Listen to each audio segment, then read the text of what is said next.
Hello നമസ്കാരം. ഇന്ന് നമ്മൾ ഇതുപോലുള്ള നെറ്റിൻ്റെ ഷോൾ വെച്ചിട്ട് കുറച്ച് ഫ്ലവേഴ്സ് ഉണ്ടാക്കാൻ വേണ്ടി പോവാണ്. കീറിപ്പോയ ഷോളൊക്കെ കയ്യിലുണ്ടെങ്കിൽ അതിന് പറ്റിയൊരു ബെസ്റ്റ് റീയൂസിങ് ഐഡിയ ആണിത്. ഇനിയിപ്പോൾ ഷോൾ ഇല്ലെങ്കിൽ ഡ്രസ്സ് ഉണ്ടാവുമല്ലോ നെറ്റിൻ്റെ, അപ്പോൾ അതെടുത്താലും മതി. ഞാൻ 2 കളേഴ്സിലുള്ള നെറ്റിൻ്റെ ക്ലോത്ത് എടുത്തിട്ടുണ്ട്, വൈറ്റും ബ്ലൂവും. എന്നിട്ട് അതിനെ ഇതുപോലെ ചെറിയ സ്ക്വയർ പീസസ് ആക്കി കട്ട് ചെയ്തെടുത്തിട്ടുണ്ട്. നമ്മുടെ വീഡിയോസ് ആരെങ്കിലും ആദ്യമായിട്ട് കാണുന്നുണ്ടെങ്കിൽ ഇഷ്ടമാവുകയാണെങ്കിൽ തുടർന്നും വീഡിയോസ് കാണാനായിട്ട് സബ്സ്ക്രൈബ് ചെയ്യുക, തൊട്ടടുത്തുള്ള ബെൽ ബട്ടൺ കൂടി എനേബിൾ ചെയ്യുക, എന്നിട്ട് അതിൽ ഓൾ എന്ന ഓപ്ഷൻ കൊടുക്കുക. ഇനി നമുക്ക് ഇതുപോലുള്ളൊരു കമ്പി വേണം. 5 രൂപ ഒരെണ്ണത്തിനുള്ളൂ. ഇതിനെയും ഞാൻ ചെറിയ പീസാക്കിയിട്ട് കട്ട് ചെയ്തിട്ടുണ്ട്. എന്നിട്ട് നമുക്ക് വേണ്ട ഷേപ്പിൽ ഇതിനെ ഒന്ന് വളച്ചു കൊടുക്കാം. ഞാനിപ്പോൾ ഒരു ഇതളിൻ്റെ ഷേപ്പിൽ ഇതിനെ വളച്ചു കൊടുത്തിട്ടുണ്ട്. എന്നിട്ട് നമ്മൾ നേരത്തെ കട്ട് ചെയ്ത് വെച്ചിട്ടുണ്ടായിരുന്ന നെറ്റിൻ്റെ പീസ് ഇതുപോലെ വെച്ച് കൊടുക്കാം.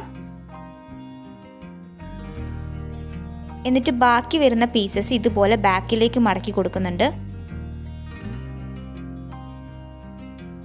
ഒരു വൈറ്റ് നൂലെടുത്തിട്ടുണ്ട്. ഇനി ഇതിൻ്റെ താഴെ നമുക്ക് ചുറ്റി കെട്ടി കൊടുക്കാം.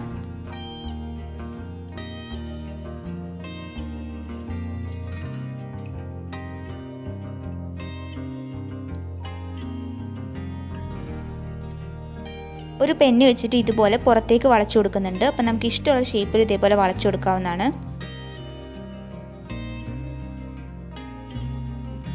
ഇപ്പോൾ ഒരു ഇതൾ റെഡി ആയിട്ടുണ്ട്. ഇതുപോലെ നമുക്ക് ബാക്കി കൂടി ചെയ്തെടുക്കാം.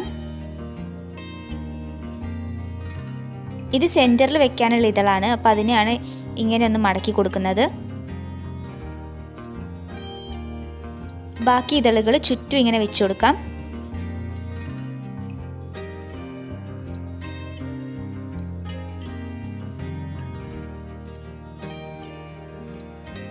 ഒരു ഫ്ലവറിൻ്റെ ഷേപ്പിൽ കംപ്ലീറ്റ് ആയിട്ട് വെച്ച് കൊടുക്കുന്നുണ്ട്.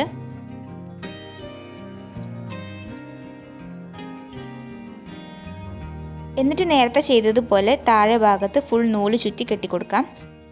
ഇപ്പോൾ ഇതാ ഒരു ഫ്ലവർ റെഡി ആയിട്ടുണ്ട്. റോസ് ഫ്ലവറിൻ്റെ ഷേപ്പിലാണ് നമ്മളിത് ചെയ്തെടുത്തിട്ടുള്ളത്. ഇതുപോലെ 2 ഫ്ലവേഴ്സ് കൂടി ഉണ്ടാക്കിയെടുത്തിട്ടുണ്ട്.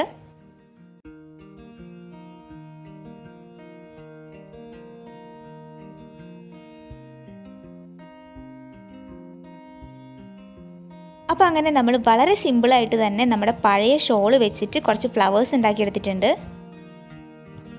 എല്ലാവർക്കും ട്രൈ ചെയ്ത് നോക്കാൻ പറ്റുന്നൊരു കിടിലൻ റീയൂസിങ് ഐഡിയ ആണിത്. അപ്പോൾ അതുകൊണ്ട് തന്നെ എല്ലാവർക്കും ഇഷ്ടപ്പെട്ടു എന്ന് വിചാരിക്കുന്നു.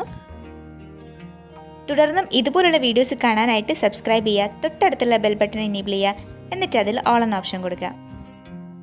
ഈ വീഡിയോ ഇഷ്ടമായിട്ടുണ്ടെങ്കിൽ ലൈക്ക് ചെയ്യാൻ മറക്കരുത്. അതോടൊപ്പം നിങ്ങളുടെ ഫ്രണ്ട്സിനും റിലേറ്റീവ്സിനും എല്ലാവർക്കും ഈ വീഡിയോ ഒന്ന് ഷെയർ ചെയ്ത് സപ്പോർട്ട് ചെയ്യുക. നിങ്ങളുടെ അഭിപ്രായങ്ങളെല്ലാം ഒന്ന് കമൻറ്റ് കൂടി ചെയ്യണേ.